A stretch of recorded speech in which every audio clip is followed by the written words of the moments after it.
Listen.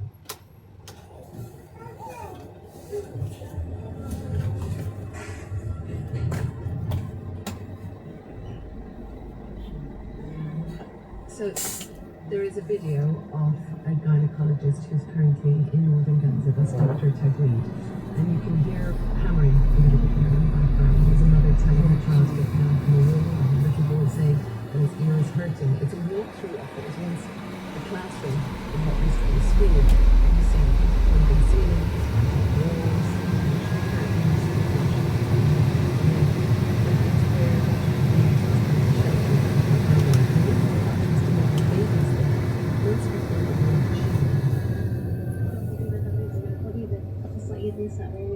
My name is Dr. Tagreed. I've been specializing as a gynecologist for the last 4 years. I myself had a C-section on October 27, giving birth to my son Muhammad, and a week later my home was bombed. I was displaced with my baby son and my other children, and we ended up finding shelter in a school. And when my son was 25 days old, he died as a result of air strikes and the lack of oxygen. I buried my son in the courtyard of the hospital. I couldn't take him to the cemetery to bury him there. It was too dangerous. A few days after that, the hospital where I worked was raided by the Israeli army. Eventually, all the roads leading to the hospitals were cut off, and I turned the classroom into a medical room. It was full of women from all over the north. We did medical checkups and consultations with the little means that were available to us. And one night we delivered 4 or 5 babies because of the inability of ambulances to move at night. And people were also too scared to travel at night because of the airstrikes. Over a period of 3 weeks, we delivered about 25 babies in this room. And then when the army completely withdrew from the hospital, I went back to work there. We didn't have enough equipment and there wasn't any proper disinfectant. It was December and very cold winter. We didn't have enough heaters to keep the new babies warm.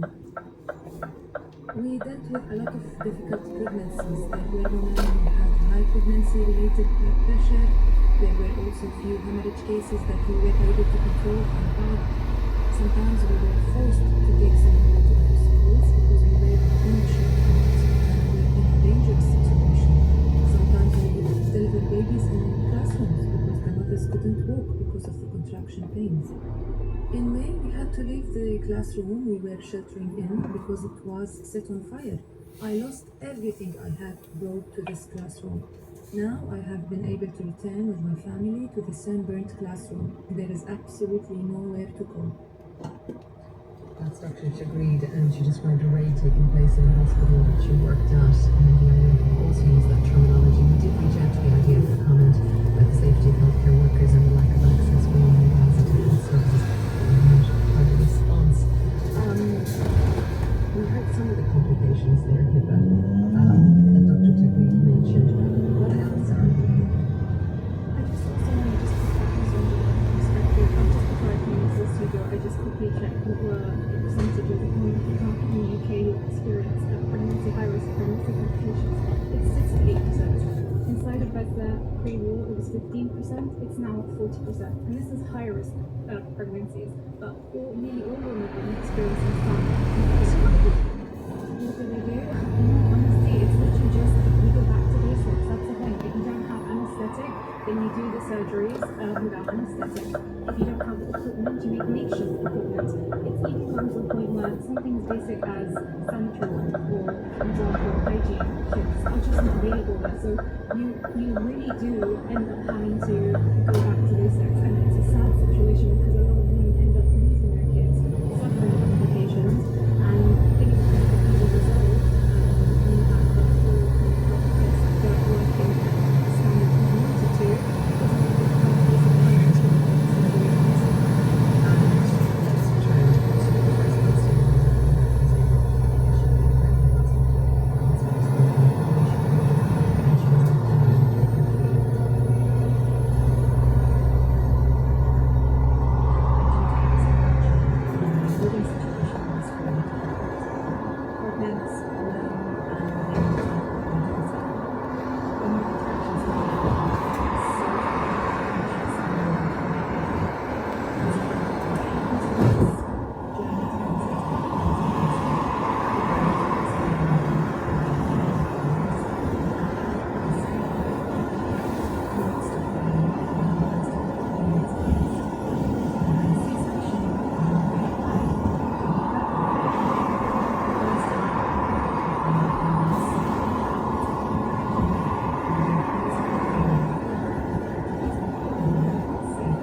to be leveraged and continue to put in to ensure that this comes to a complete and utter halt, because the situation is untenable. And it was untenable a couple of months back, let alone now 9 months in.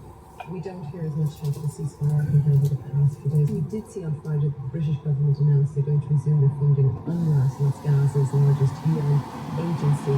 Our listeners might remember the funding had been dropped in January after Israel alleged that 12 UNRWA staff were involved in the October 2023 attacks by Hamas. And Foreign Secretary David Lammy has said that following an independent review, he's reassured that UNRWA is ensuring it meets the highest standards of neutrality, it's strengthening its procedures, including on vetting, and so that the monitoring will remain enhanced and funds. It's good news. At this stage, anything like this, or what that goes on resuming funding for an organisation as integral as UNRWA is great, but the issue we continue to face, and all aid organisations speak to, is you can have funds, but if you're not able to deliver that aid inside of Gaza safely, and if not even able to get that aid across the border, when you're talking about the basic necessities that aren't available for women, baby formula is one of those things. There are trucks containing baby formula that are stuck on the border, just waiting to get in, and that's the frustrating thing.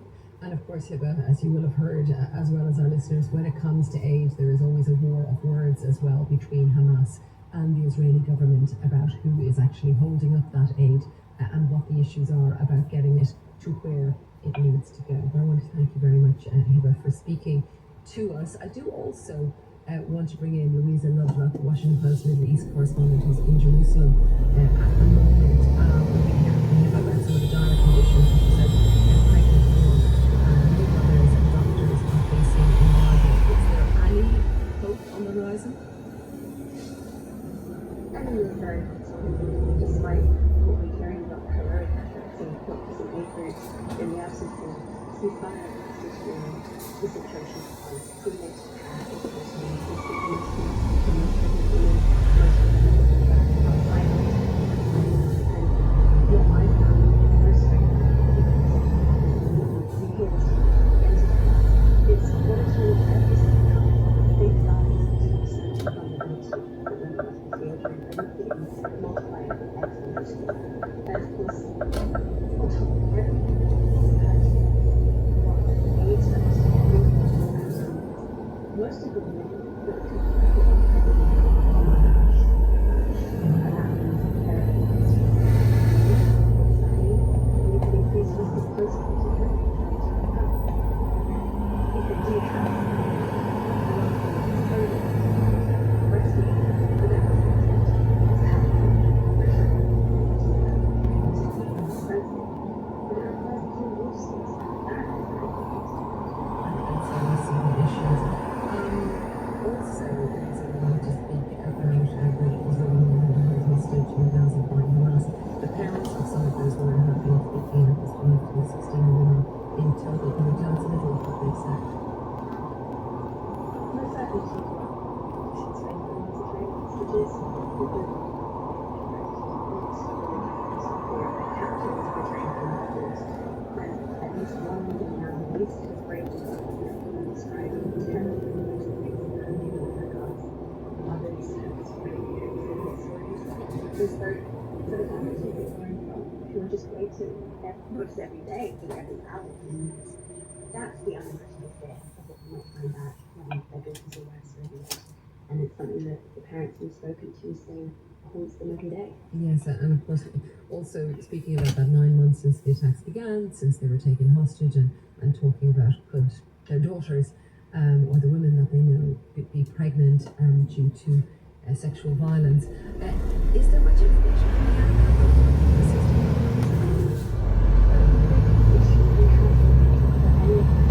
Those who are captives are very it's not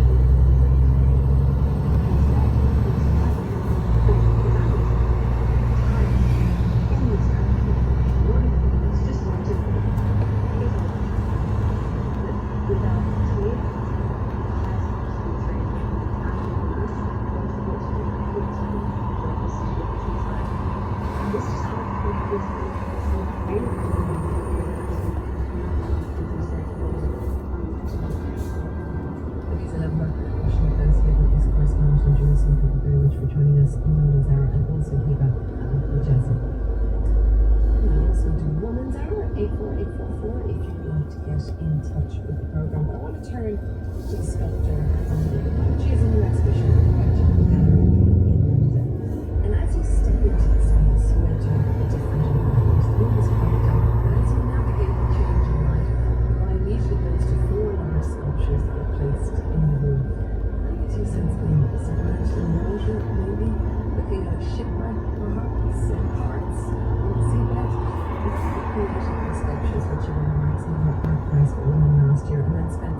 kind of twisted metal, almost struck me almost like it was an octopus that was climbing out of the sea, but it had, hanging on to it out of various accoutrements that perhaps had come from the seabed, where there was not exactly barnacles, but you get kind of that sense that there's things that have been gathered along the seabed as it made its way.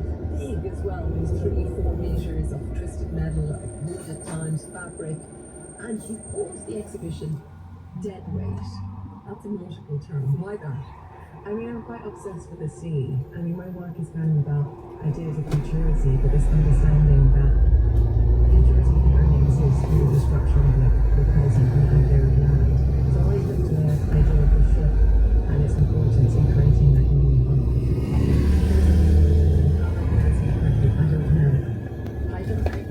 Yes?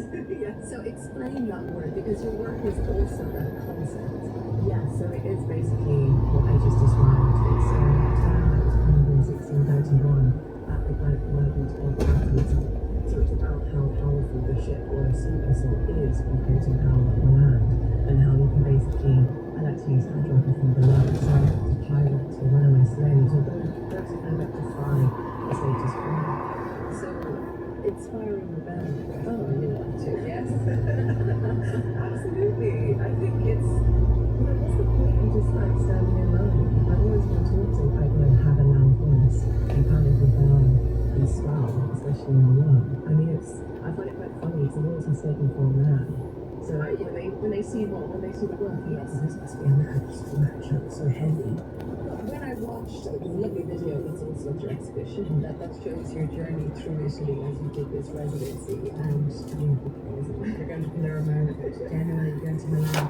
But a lot of the people you worked with, particularly with that heavier metal work, were men, right? That were like, this Italian guy who's been doing it probably in his family for decades, and you put on the welding mask and away to go. How has it been in that male space in Italy? I mean, I'm quite used to it, but it was quite funny, especially like entering this like really historically very macho industry. And I remember in the beginning when I started welding, we were like, oh no, she's a beautiful, dainty princess. And like within a week, we were like, actually, she's pretty good, like this is surprising. I like to kind of defy, I guess, the category of what women can do. You also, the sculptures that we were describing, you did immerse them in the sea. I think Genoa was the place that allowed you to do something so crazy And so unhinged. I mean, and logistically it was a challenge, but also symbolically it was quite incredible because Genoa was the centre of the world for many years, and now the English land is actually a Chinese land, which was also powerful, like as a navy. Also where Christopher Columbus comes from. There's so many like layers of history in that city. It's quite bizarre. So to then get permission to see the work was a dream come true. It's about pushing the material beyond their limits. A month. That's all I had time for. I'd love to leave them in for months, if not years. I think with the artwork that they made it, so we have to be gender war. Got a whole other idea going on here. It's interesting also to see that you don't want to work with words because it's too permanent. It has a geologic history. It took me through that, and also, I suppose, learned as well why you were more into that.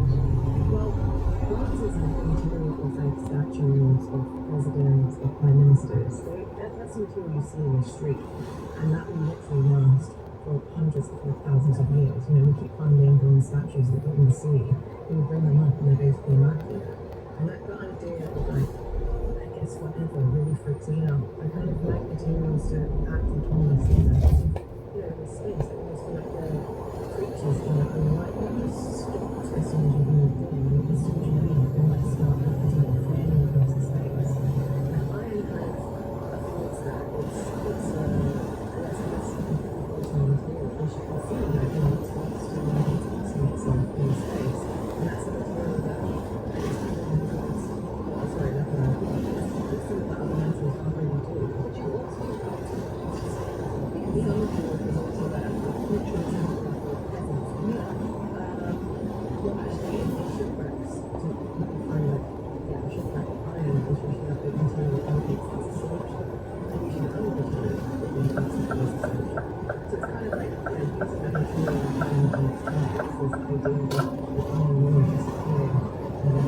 Yeah,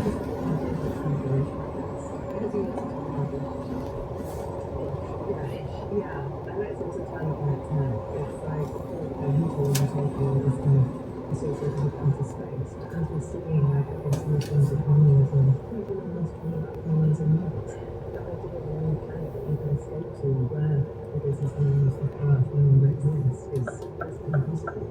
What do you think about the utopia possibly under the sea? Yeah, because we don't really know about the sea. No, we don't. It's such a fascinating space mechanism, right? If you know more about space than the sea and finding these deep sea creatures that are so black that a camera can't even pick them up, for me it's just such a sight of impossibility for that reason. I loved thinking about that after seeing the exhibition in Australia. The only thing that kind of came to mind was kind of scuba diving, like you people who are around all noise and craziness and little boats, whatever, and the minute you go under, it's silent.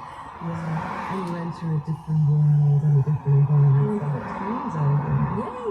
You've no idea how time comes and goes. So I thought like yesterday when I was with your exhibit. Just briefly, you talked about also wanting, apart from inspiring rebellion, inspiring hope, but not with a capital H, or H, as some people will correct me. I'm Irish H. Why is that? I think it's because hope with a capital H still aligns, I guess, with this very narrow idea of what the future can be.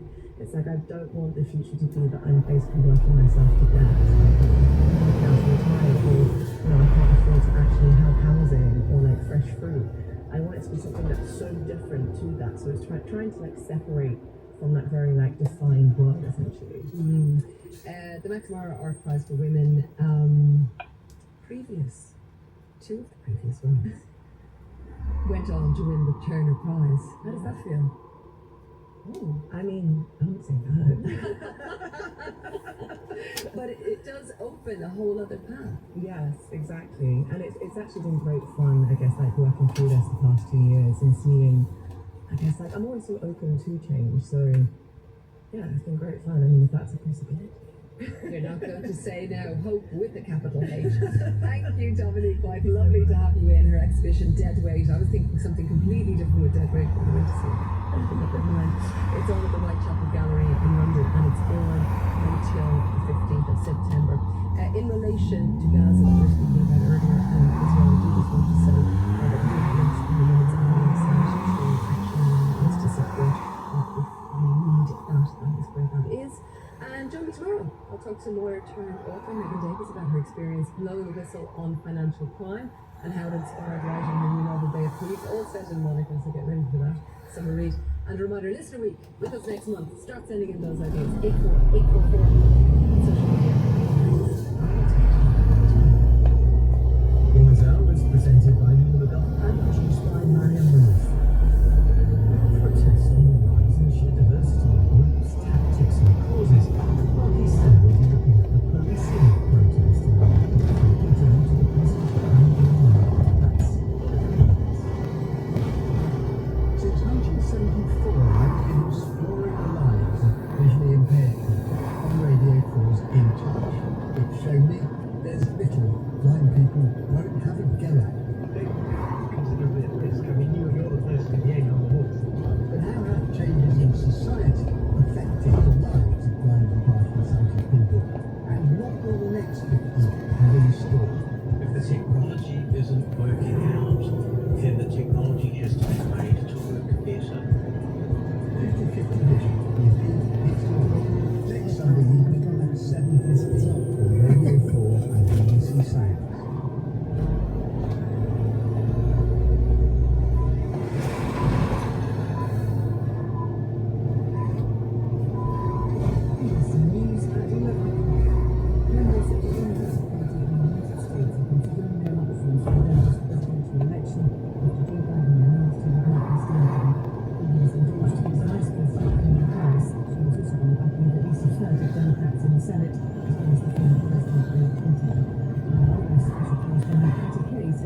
Appears to have been preparing for this moment.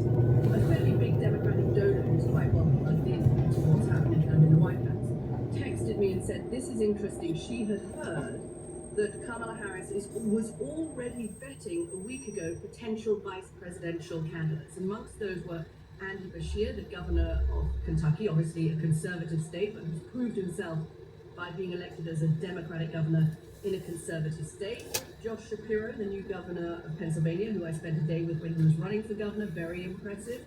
And then Pat Cooper is the governor of North Carolina, again a fairly conservative state.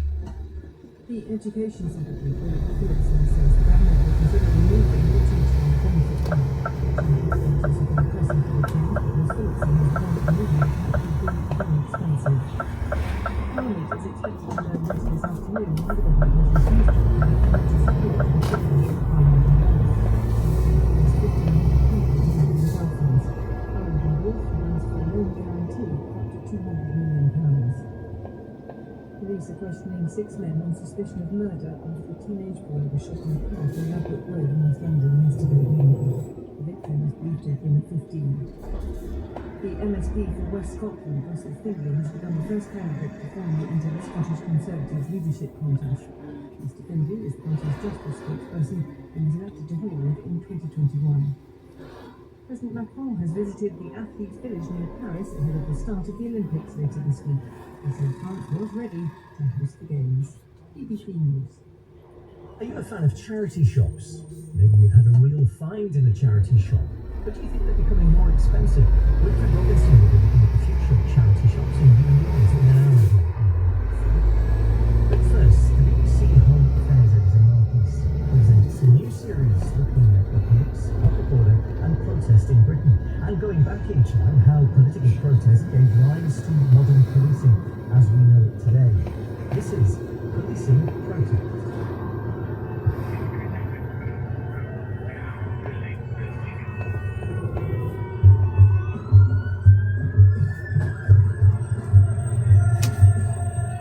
Public order policing has become very much about policing protest. Policing is central to how dissent is managed, controlled, negotiated. Protest is democracy in action. It's a right for everyone. You know, the bedrock of British policing is community policing. It always has been and always will be. People are really rather afraid that this country might be rather stuck. The Thatcher government secretly introduced paramilitary powers in this country. They bestowed that to the police in a secret manner.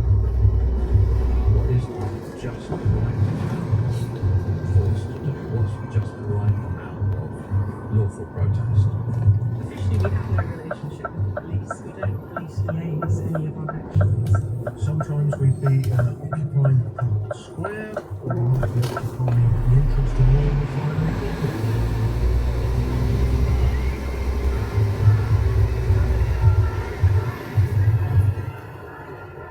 The percussive rhythms of protest underscore the soundtrack of our democracy. Citizen voices in the square and on the